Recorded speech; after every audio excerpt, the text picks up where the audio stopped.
Bonjour les amis et bienvenue sur Social Academia. Je m'appelle Marc et je serai votre instructeur.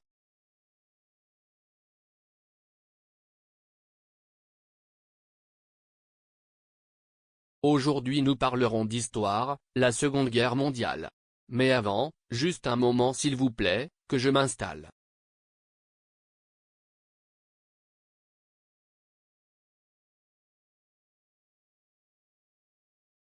La Seconde Guerre mondiale est avant tout la conséquence des actions des trois puissances de l'Axe: l'Allemagne nazie, l'Italie fasciste et le Japon impérial. Ils ont tous envahi des territoires au détriment du respect du droit international.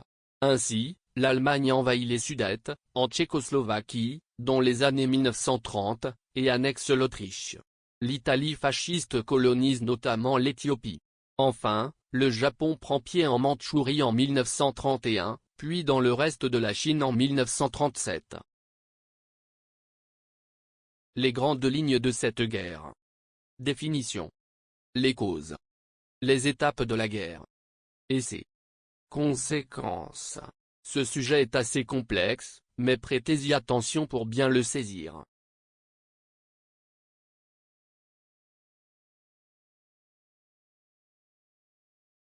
Définition de la Seconde Guerre mondiale. La Seconde Guerre mondiale, surnommée guerre de 39 à 45, est le conflit militaire mondial le plus vaste et le plus meurtrier de l'histoire de l'humanité qui opposa, de 1939 à 1945, les alliés de la Seconde Guerre mondiale appelés également forces alliées à l'Axe Rome, Berlin, Tokyo ou forces de l'Axe. Déclenchée par l'invasion de la Pologne par l'Allemagne, le 1er septembre 1939, la guerre de 39 à 45, gagnée par les Alliés dont la France, entraînera la division en deux blocs de l'Europe: les pays de l'Europe de l'Ouest qui se placent sous la protection des États-Unis et les pays de l'Europe de l'Est sous tutelle de l'Union soviétique, et le partage de l'Allemagne entre les deux blocs.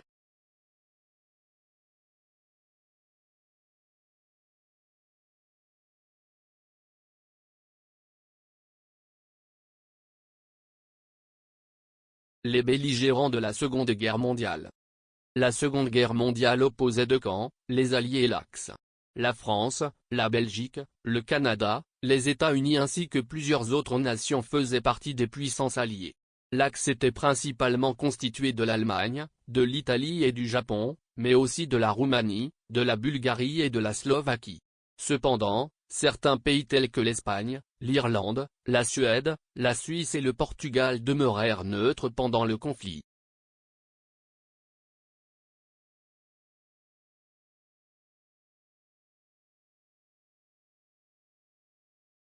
Les causes. Tout d'abord, revoyons les héritages de la guerre. Les héritages de la Première Guerre mondiale. Au cours de la conférence de la paix à Paris, de janvier à mai 1919, le Conseil des quatre France, Royaume-Uni, Italie et États-Unis, sous l'impulsion de la France, veut faire payer aux vaincus le prix du conflit, respectant peu les principes annoncés dans les 14 points du président Thomas Wilson. L'Allemagne doit ainsi verser 132 millions de marks, soit 23 millions d'euros, en guise de réparation. Elle considéra les accords du traité de Versailles du 28 juin 1919 de diktat inadmissibles. Résultat, le pays tombe dans une hyperinflation encore aggravée par la crise économique mondiale de 1929. En outre, l'armée allemande est réduite à peau de chagrin avec 100 000 soldats, et les régions frontalières avec la France sont démilitarisées. Le sentiment de revanche grandit alors dans le pays à l'encontre de la France et de ses alliés. Un sentiment qui participe à la montée du nazisme.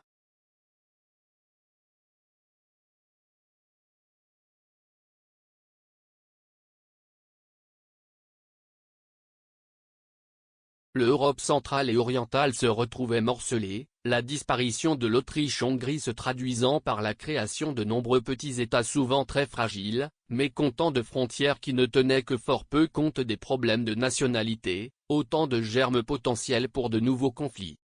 Les vainqueurs s'étaient surtout préoccupés de construire un cordon sanitaire contre l'extension de l'idéologie révolutionnaire hors de l'URSS.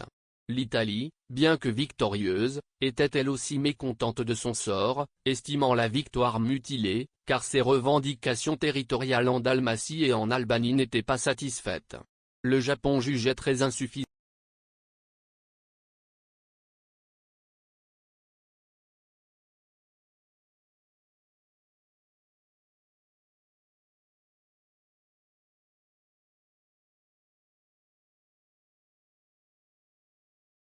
la France, le Royaume-Uni et les États-Unis avaient plus ou moins atteint leurs objectifs de guerre. Ils avaient anéanti l'arsenal militaire allemand, réorganisé l'Europe et, en 1920, institué la Société des Nations SDN, dont l'objectif était de garantir la sécurité et la paix. Cependant, très vite, leurs politiques divergèrent. La France, dirigée par Georges Clemenceau, n'avait pas obtenu les garanties qu'elle demandait contre l'Allemagne. Elle se heurta au Royaume-Uni, qui, avec Lloyd George, prônait une politique plus modérée à l'égard des vaincus. Les États-Unis, quant à eux, étaient retournés dès 1919 à leur politique isolationniste traditionnelle. Le Sénat, désavouant Wilson, refusa de ratifier les traités.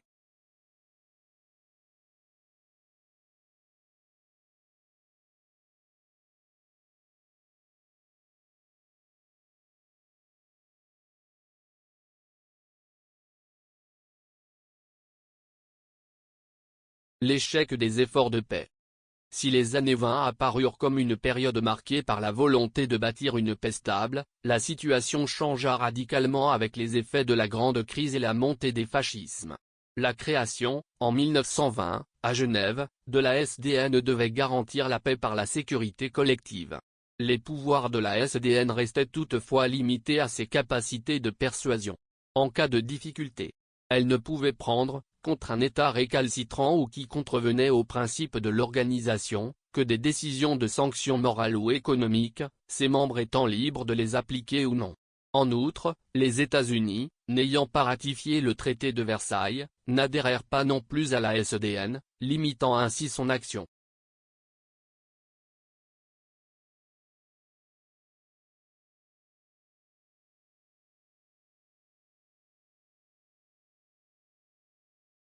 En 1926, la France, rassurée, accepta l'admission de l'Allemagne à la SDN.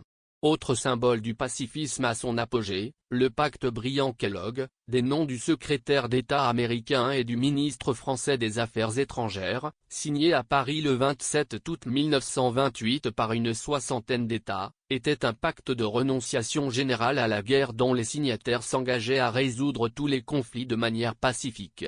Une paix temporaire. La montée des fascismes et l'établissement des dictatures totalitaires.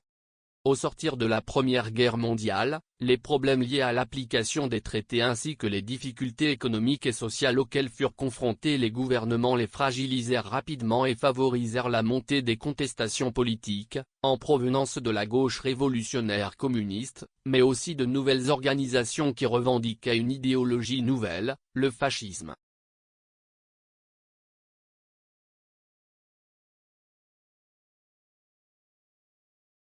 L'Italie fasciste. Face à une situation de crise à la fois économique, sociale et morale, l'Italie s'orienta vers le fascisme dès 1920. En 1921, Benito Mussolini fonda le Parti national fasciste. Le 29 octobre 1922, il devint le chef du gouvernement et instaura une dictature nationaliste, fondée sur un État fort et dominé par un parti unique. Dans les années 30, de nombreux pays tombèrent à leur tour sous la domination de régimes dictatoriaux, plus ou moins directement inspirés du système italien. Les régimes fascistes se caractérisèrent par des politiques extérieures nationalistes, impérialistes et agressives, qui entraînèrent la déstabilisation des relations internationales et furent responsables du déclenchement de la Seconde Guerre mondiale.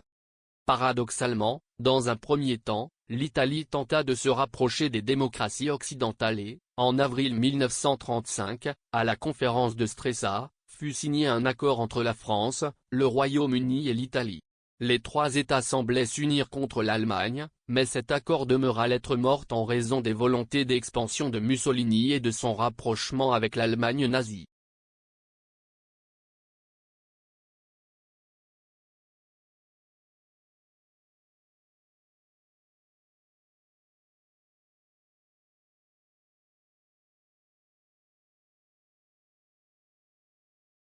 l'Allemagne hitlérienne. La République de Weimar, qui dirigea l'Allemagne après la Première Guerre mondiale, ne put surmonter la Grande Dépression consécutive à la crise économique de 1929. Face au mécontentement de la population, le Parti communiste et le Parti national-socialiste remportèrent de nombreux succès.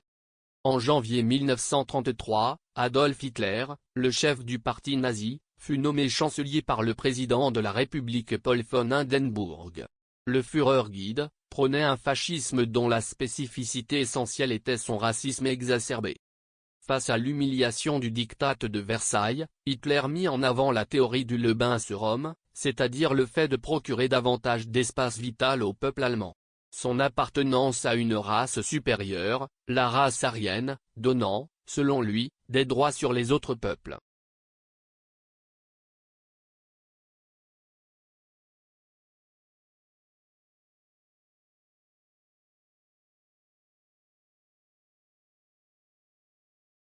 Le Japon expansionniste.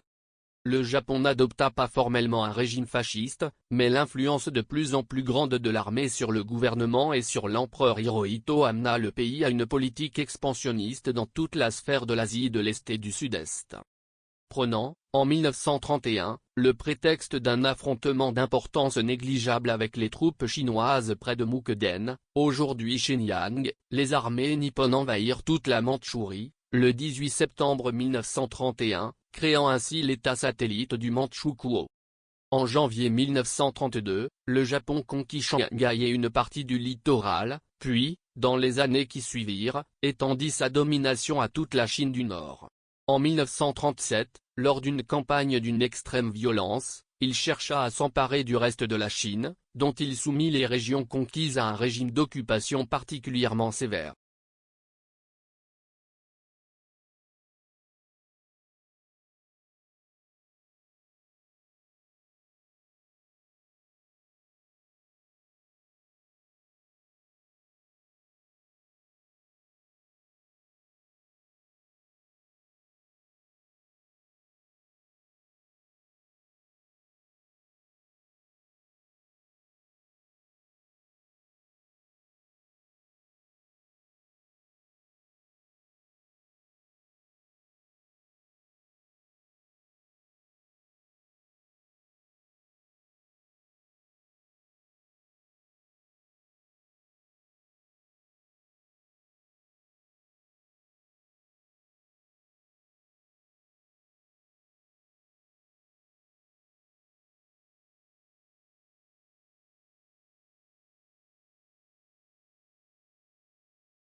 L'URSS stalinienne.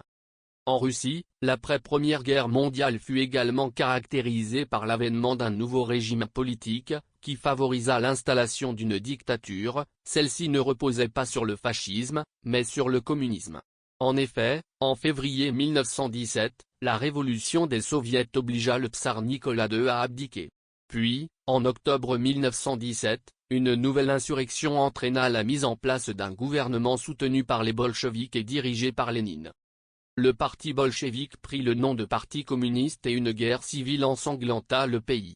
Ainsi, en 1922, un nouvel État fut instauré, l'Union des républiques socialistes soviétiques, URSS, et bientôt Staline prit la direction du Parti communiste et du pays, instaurant un régime de terreur au sein d'un État totalitaire.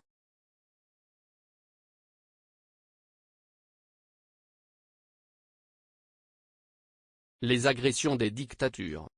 Hitler s'engagea dans une politique de violation du traité de Versailles. Dès 1933, il quitta la SDN. En 1935, il dénonça les clauses de désarmement du traité de Versailles, reconstitua une nouvelle force aérienne, la Luftwaffe, réintroduisit la conscription obligatoire. En mai 1935, il remilitarisa, en mars 1936, la Rhénanie, sans déclencher d'autres réactions que des protestations oratoires de la France.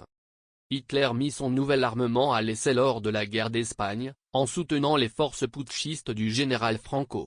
Cette opération, qui dura de 1936 à 1939, lui permit d'entrer en collaboration plus étroite avec Mussolini, qui soutenait également les chefs militaires rebelles. En outre, le Duce avait, dès 1935, commencé à mettre en pratique ses visées expansionnistes. Les armées italiennes s'étaient emparées de l'Éthiopie, 3 octobre 1935, mettant en évidence les impuissances de la SDN, brouillant l'Italie avec le Royaume-Uni et la France.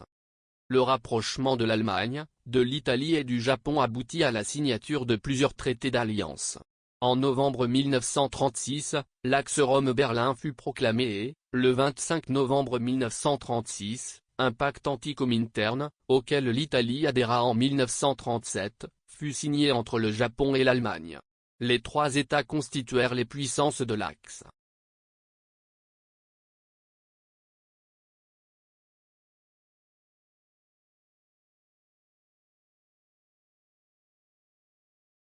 La marche vers la guerre.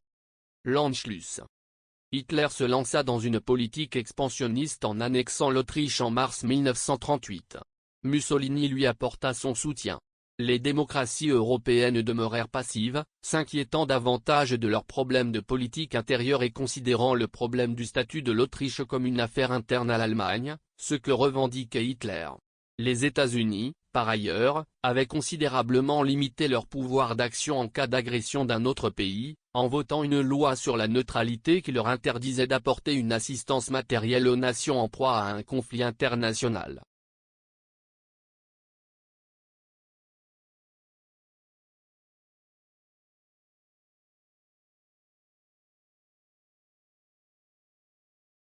La Tchécoslovaquie et la conférence de Munich. En septembre 1938, Hitler menaça d'annexer par la force la zone frontalière de la Tchécoslovaquie, la région des Sudètes, où vivaient 3 millions d'habitants d'origine allemande. Le Premier ministre britannique Neville Chamberlain entama des négociations qui débouchèrent sur une conférence à 4, lui-même, Hitler, Mussolini, et Daladier pour la France. Ni la Tchécoslovaquie ni l'URSS n'étaient représentés. Le 29 septembre 1938 furent signés les accords de Munich, par lesquels les Tchèques, sous la pression des Britanniques et des Français, cédèrent la région des Sudètes à l'Allemagne, contre la promesse d'Hitler de ne pas s'emparer d'une plus grande partie du territoire tchèque. La conférence de Munich fut le symbole de la passivité des démocraties. En mars 1939, Hitler s'empara du reste de la Tchécoslovaquie et constitua le protectorat de Bohême-Moravie.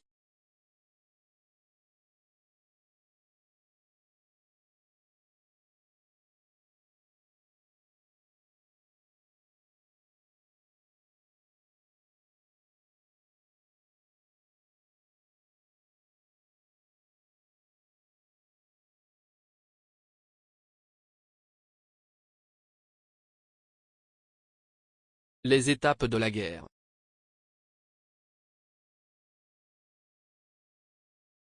C'est l'invasion de la Pologne par l'Allemagne, le 1er octobre 1939, qui conduit au conflit mondial. Les étapes de la guerre. La guerre éclair ou la Blitzkrieg. Elle commence avec l'invasion de la Pologne le 1er septembre 1939. C'est une guerre de mouvement efficace grâce à l'action conjointe des chars et de l'aviation. La Pologne, attaquée également sur le front et par l'URSS, capitule en un mois et disparaît une nouvelle fois de la carte. C'est le pacte de non-agression germano-soviétique. Sur le front ouest, les armées franco-anglaises ont une stratégie attentiste et attendent l'attaque allemande, se croyant protégées par la ligne Maginot. C'est la drôle de guerre. Le 10 mai 1940, les Pays-Bas, la Belgique puis la France sont attaqués et subissent une véritable débâcle. L'armistice avec la France est signé le 22 juin à Rotonde et le pays collabore avec l'Allemagne sous les ordres du maréchal Pétain. La zone nord est occupée par l'Allemagne et la zone sud connaît le régime de Vichy.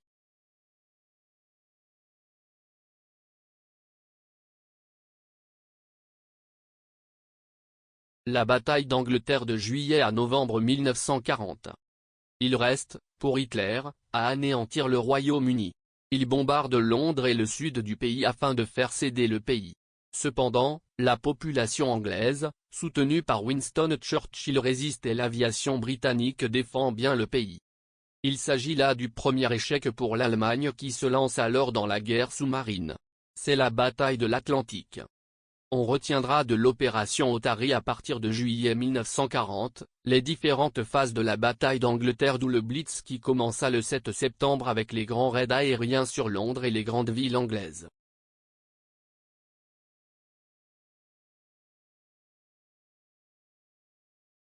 La mondialisation du conflit. L'Italie entre à son tour dans le conflit et tente d'envahir les Balkans mais échoue devant les Yougoslaves et les Grecs. L'Allemagne intervient et envahit les deux pays en avril 1941.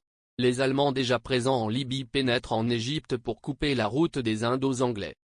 De plus, le 22 juin, Hitler attaque l'URSS. C'est le plan Barbarossa qui amène l'armée allemande aux portes de Leningrad et de Moscou, même si ces deux villes ne sont pas prises, sauvées par l'hiver. Dans le Pacifique, l'attaque de Pearl Harbor par les Japonais provoque l'entrée en guerre des États-Unis. Les Japonais avancent vers la Birmanie et menacent l'Australie. La guerre devient donc mondiale et totale puisque toutes les ressources humaines et matérielles sont mises en jeu. Toute la production est destinée aux armées et la population, pour sa part, est soumise au rationnement.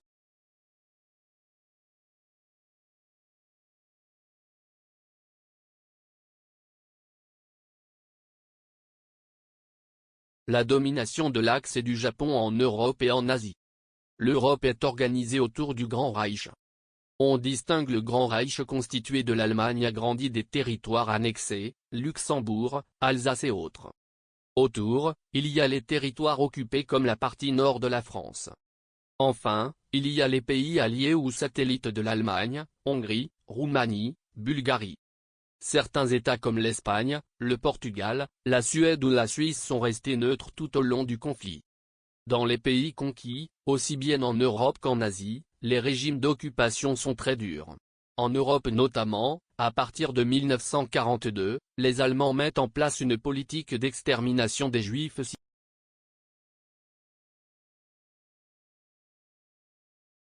L'antisémitisme d'Hitler et de son régime se radicalise avec le déclenchement de la guerre. Les ghettos polonais, les massacres commis par les Einsatzgruppen, les camps d'extermination. Cependant, à partir de 1942, la résistance s'organise dans les pays conquis, ce qui facilitera la libération de ces pays, notamment dans les maquis.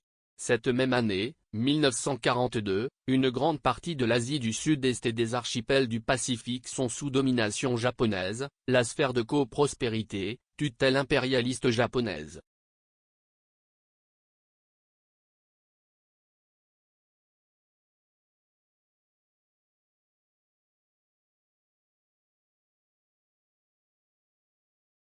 Le tournant de la guerre 1942 à 1943.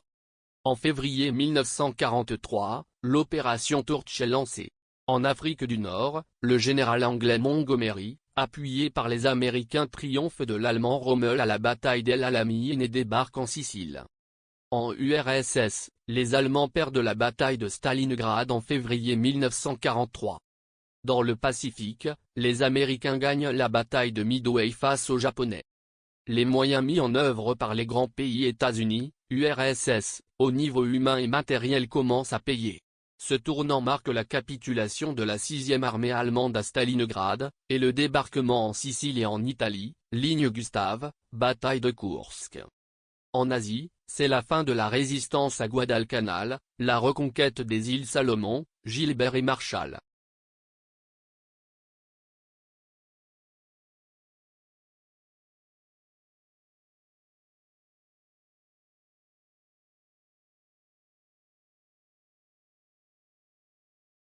La bataille de l'Atlantique. La bataille de l'Atlantique a été la plus longue bataille ininterrompue de la Seconde Guerre mondiale, et le Canada y a joué un rôle central. Elle a commencé le premier jour des hostilités, en septembre 1939, et s'est terminée presque 6 années plus tard, lorsque l'Allemagne a capitulé en mai 1945. Pour les Alliés, c'était une question d'assurer le transport ininterrompu d'hommes et d'approvisionnement cruciaux entre l'Amérique du Nord et l'Europe, où ils étaient destinés au combat, tandis que les Allemands voulaient couper ces lignes de ravitaillement. Pour y arriver, des sous-marins allemands, appelés U-boot, et d'autres bâtiments de guerre patrouillaient dans l'océan Atlantique avec le but de couler les navires de transport des Alliés. L'économie du Royaume-Uni est largement dépendante de ces importations et la bataille de l'Atlantique a constitué un enjeu essentiel de la Seconde Guerre mondiale.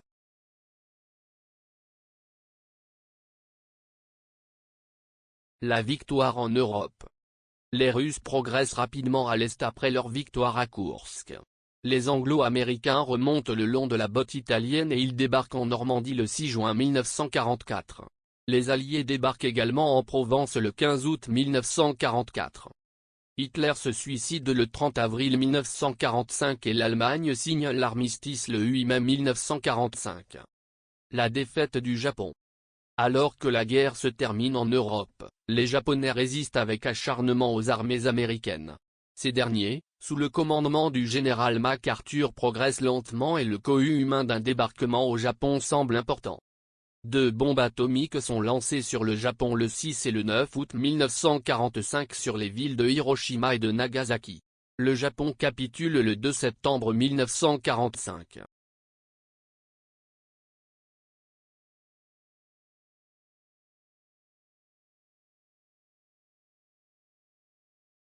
Conséquences politiques. La Seconde Guerre mondiale contribue, à travers son bilan plus ou moins préjudiciable aux participants, à l'émergence de 2 superpuissances qui vont se partager le monde, les États-Unis, et l'Union des républiques socialistes soviétiques, URSS.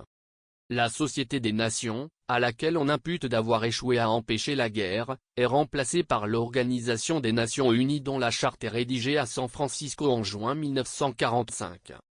Conservé à la Bildarchiv der Österreichischen Nationalbibliothek de Vienne, le fameux accord des zones d'influence contresigné par Churchill et Staline à Moscou le 9 octobre 1944.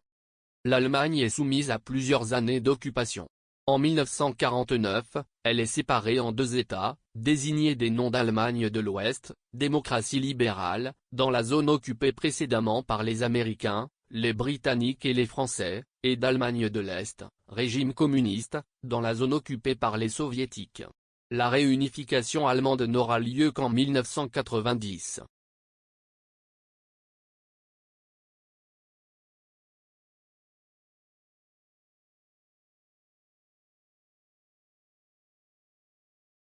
Un certain nombre d'ex-responsables nazis obtiennent aussi l'impunité grâce à des initiatives américaines comme l'opération Paperclip et retrouvent plus tard des postes de responsabilité. En Europe centrale et en Europe de l'Est, zone investie en 1944-1945 par l'armée rouge russe, les partis communistes locaux prennent le pouvoir entre 1945 et 1948 sous influence de l'Union soviétique. Dès mars 1946, Winston Churchill, qui, pour garder la Grèce dans le giron occidental, avait consenti à un partage de l'Europe en zone d'influence par l'accord de Moscou du 9 octobre 1944, déclare qu'un rideau de fer s'est abattu à travers le continent. En Grèce, malgré l'absence de soutien de l'URSS aux communistes grecs, majoritaires dans la résistance locale, une guerre civile se prolonge jusqu'en 1949 et manque de faire basculer la Grèce dans le camp communiste, avant que le gouvernement monarchique ne remporte à grand-peine la victoire grâce au soutien du Royaume-Uni.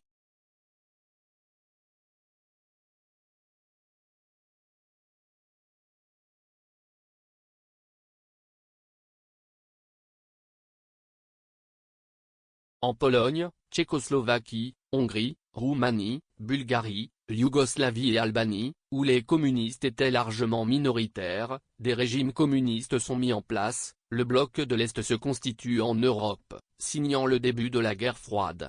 Seul le régime communiste de Tito, qui avait en Yougoslavie une certaine assise populaire, surtout chez les Serbes, prend en 1948 une position indépendante vis-à-vis de l'URSS. La République de Chine de Chiang Kai-shek est affaiblie par les années de guerre. La guerre civile chinoise, interrompue par l'agression japonaise, reprend dès 1946. En 1949, les nationalistes de Chiang Kai-shek sont battus par les communistes, largement soutenus par l'URSS. Mao Zedong y proclame sur le continent la République populaire de Chine, tandis que Chiang Kai-shek se réfugie à Taïwan, rendu par les Japonais. Les institutions d'avant-guerre ne perdurent que dans une minorité d'États européens et asiatiques.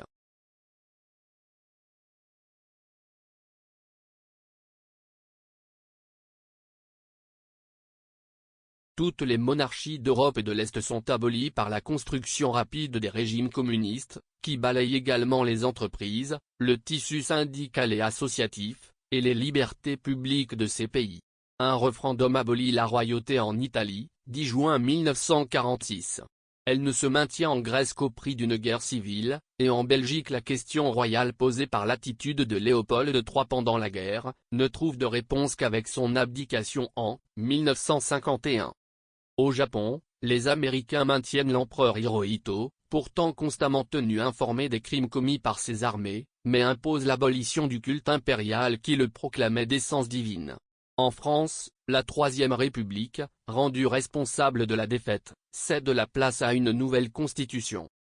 Partout à l'Ouest, les gouvernements s'engagent dans la construction du welfare state ou État-providence, nationalisation, planification, intervention de l'État, lois de protection sociale sont désormais à l'ordre du jour pour une trentaine d'années.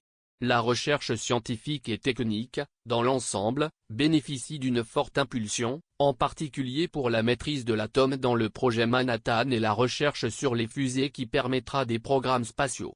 La guerre a aussi vu le premier usage massif des antibiotiques dont la pénicilline inventée par les Britanniques, ou encore du DDT, utile aux Américains dans les marais du Pacifique. Mais, pendant 40 ans, la guerre froide entre zones d'influence empêche les scientifiques de communiquer librement entre eux et draine de nombreuses ressources et technologies vers la sphère militaro-industrielle, au détriment du développement civil.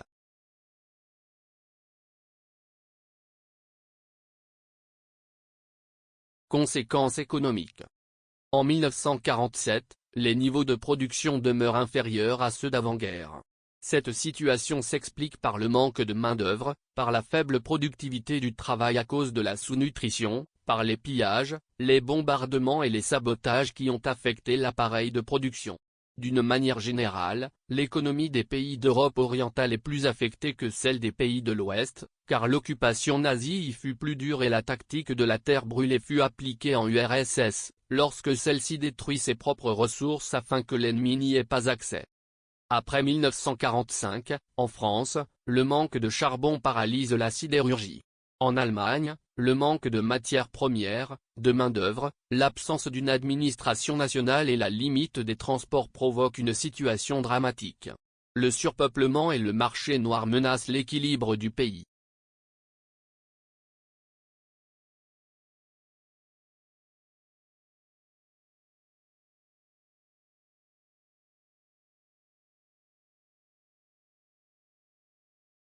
Les échanges commerciaux sont restreints à cause des bombardements et de la destruction des marines marchandes. La balance commerciale de nombreux pays européens est déficitaire. Le chômage et le rationnement poussent les travailleurs à faire grève. Un contexte social difficile s'installe, favorable à l'agitation et à la progression du communisme. En raison des pénuries qui affectent l'Europe, celle-ci dépend des importations, en particulier venant des États-Unis. Partout, l'inflation fragilise les monnaies européennes. En France, le régime de Vichy avait mis en place une énorme masse monétaire sans contrepartie dans la production. Cela entraîna le pays dans la spirale sans fin de l'inflation. La livre sterling a perdu de son importance face au dollar américain. En Allemagne, la cigarette blonde américaine fait figure d'étalon monétaire.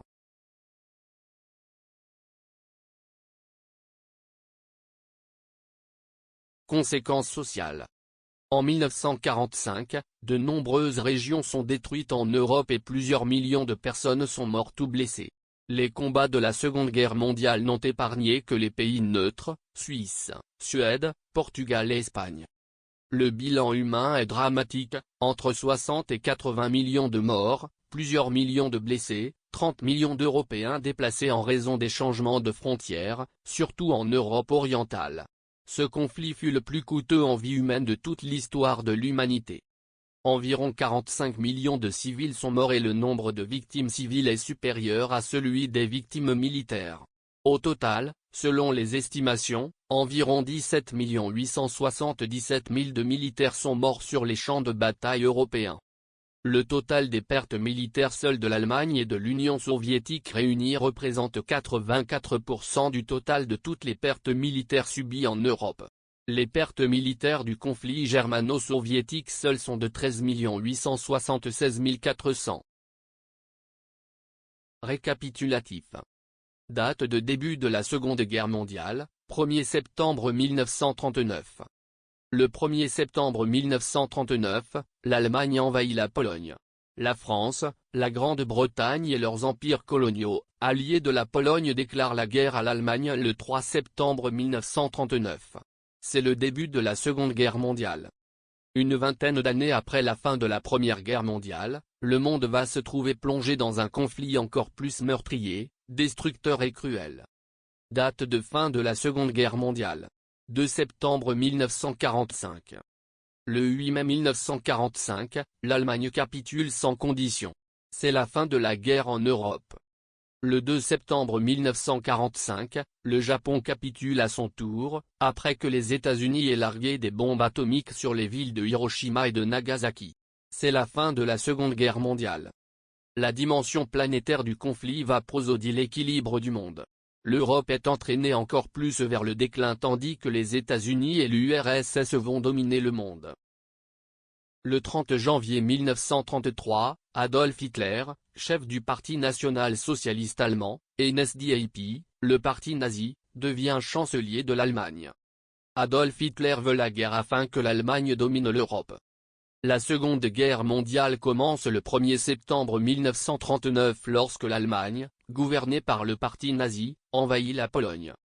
Le Royaume-Uni, puis la France déclarent la guerre à l'Allemagne le 3 septembre 1939. Le 10 mai 1940, le chancelier Adolf Hitler lance l'offensive allemande contre les Pays-Bas, la Belgique, le Luxembourg et la France. L'Allemagne conquiert la France en utilisant la tactique de la guerre éclair, appelée également Blitzkrieg, entraînant l'évacuation à Dunkerque de plus de 300 000 soldats alliés britanniques et français vers la Grande-Bretagne entre 26 mai et le 4 juin 1940. L'Angleterre continue seule la guerre. Le 18 juin 1940, répondant à l'appel à la résistance du général de Gaulle, un certain nombre de Français passent en Angleterre et en Afrique du Nord pour combattre contre les Allemands. Le 22 juin 1941, l'URSS entre en guerre aux côtés des Alliés après l'invasion de la Russie par l'Allemagne, lors de l'opération Barbarossa, malgré le traité de non-agression entre l'Allemagne d'Adolf Hitler et l'Union soviétique de Joseph Staline, appelé également pacte germano-soviétique, signé le 23 août 1939. Le 7 décembre 1941, les États-Unis entrent en guerre aux côtés des Alliés suite à l'attaque surprise de la base navale américaine de Pearl Harbor, située dans l'État américain d'Hawaï, par l'aviation japonaise, alliée à l'Allemagne. En 1942, l'Europe subit la domination de l'Allemagne nazie qui applique une loi totalitaire, contrôle de la population, déportation et extermination des Juifs et des opposants. Mais 1942 marque aussi un tournant dans l'histoire de la Seconde Guerre mondiale. Les rapports de force évoluent en faveur des Alliés. Le Japon fait de nombreuses conquêtes en Asie de l'Est mais, entre le 5 et le 7 juin 1942, la bataille de Midway, dans l'océan Pacifique Nord, met fin à la supériorité du Japon dans le Pacifique. Le 23 octobre 1942, les Alliés remportent la bataille d'El Alamein en Égypte, contre l'Allemagne et l'Italie. Une citation du Premier ministre anglais Winston Churchill résume l'importance de cette victoire en Afrique. J'espère que vous avez bien retenu cette leçon. Sinon, vous pouvez nous poser toutes vos questions ou regarder la vidéo à nouveau. Très bon travail les amis. Et à bientôt sur Social Academia.